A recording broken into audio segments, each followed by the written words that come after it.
उसी भक्त को अपने चरणों से लगाते हैं जिसे वह अपनी प्राप्ति कराना चाहते हैं, जिसे वह अपना दर्शन, प्रभु का दर्शन अपने भक्त को अगर वह कराना चाहते हैं तो वह सबसे पहले सर्वप्रथम उस भक्त के जीवन में वह संतों से मिलाते हैं, उसके जीवन में उस भक्त को अपने जीवन में आत्मज्ञानी संत जन मिल जाते हैं। क्योंकि कहा है कि बिना संतों के कोई भी मानव अपने जीवन में उस ईश्वर की प्राप्ति नहीं कर सकता। और चाहे वह कितने भी उपवास कर ले, कितने भी वह अपने जीवन में तंत्र मंत्र कर ले, लेकिन कहा कि जब तक वह संतों की शरण में नहीं आता, यानी संतों के सानिध्य में नहीं आता, तब तक वह अपने हृदय मंदिर में उस ईश्वर का दर्शन कर सकता नहीं, उस ईश्वर की प्राप्ति वह कर सकता नहीं। क्योंकि कहा कि जो संत जन है वो मानव को इस संसार में जीवन जीने की कला सिखाते हैं कि हे संसार के मानव, तुझे इस संसार में आकर अपने जीवन को कैसे जीना चाहिए, कि तुम्हें इस संसार में भगवान ने किस लिए भेजा। इस संसार में आने का उद्देश्य, आने का लक्ष्य हमारा यह नहीं कि खाना पीना सो जाना, सब काम है पशु समाना, क्यों देह है मनुष्य की धारी, हरि भजन करो सुखकारी। ये जीवन हमें खाने पीने के लिए नहीं मिला, ये जीवन हमें सोने के लिए नहीं मिला, ये जीवन हमें अपनी आत्मा का कल्याण करने के लिए मिला है। ये जीवन हमें संसार के भोगों को भोगने के लिए नहीं मिला, ये जीवन हमें उस गोविंद की प्राप्ति करने के लिए मिला है, उस ईश्वर को जानने के लिए मिला है। और जो मानव इतने सुंदर नर्तन को पाकर, ऐसे यतन को पाकर अगर उस ईश्वर को नहीं जानता, उस करतार की अगर वह प्राप्ति नहीं करता, तो कहा कि फिर वह लख 84 में जाता है। जहां से वह निकल कर आया था, उसी लख 84 में जाकर वह नाना प्रकार के दुखों को नाना प्रकार के वह कष्टों को सहन करता है। और फिर वह पछताता है कि काश अगर मैं उस समय संतों की वाणी सुनता, संतों का कहना मानता, तो आज मुझे इस लख 84 के दुखों को भोगना नहीं पड़ता। लेकिन हमारे संत जन कहते हैं कि हे मानव, फिर पछताए होत क्या, जब चिड़िया चुग गई खेत। कि फिर पछताने से कुछ भी होने वाला नहीं है, कि हमने मनुष्य जीवन भी गवा दिया, ऐसा अनमोल जो समय हमें मिला था वो भी हमने गवा दिया। और जो मानव समय रहते ही समय की अगर वह कद्र करता है, समय का अगर वह सदुपयोग करता है, तो कहा कि वो मानव इस संसार में आकर प्रभु का भी प्यारा बन जाता है, अपना जीवन भी वही संवार लेता है, इस संसार के वही दुखों से बच जाता है, ये जीवन भी वही सुख में बना लेता है और अपना परलोक भी वही सुख में बना लेता है।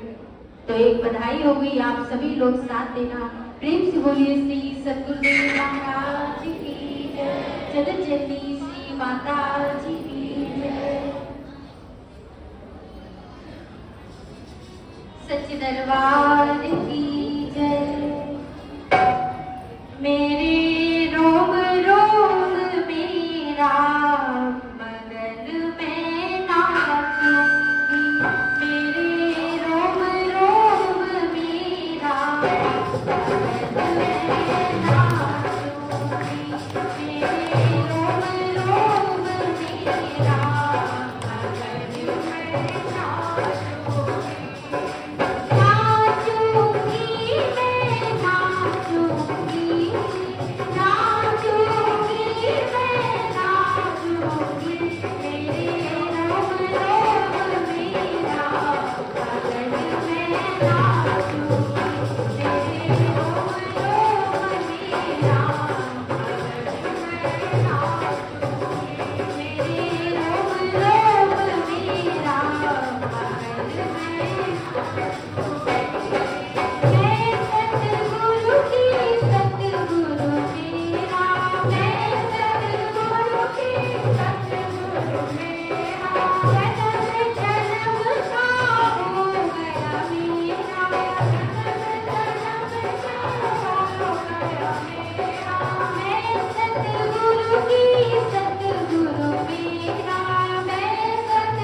हमारे परम पूजनीय बाई जी अपने सत्संग विचार रखेंगे। हम सभी लोग उनकी वाणी को सुने और अपने जीवन को सफल और सार्थक बनाए। प्रेम से बोलिए श्री सद्गुरुदेव महाराज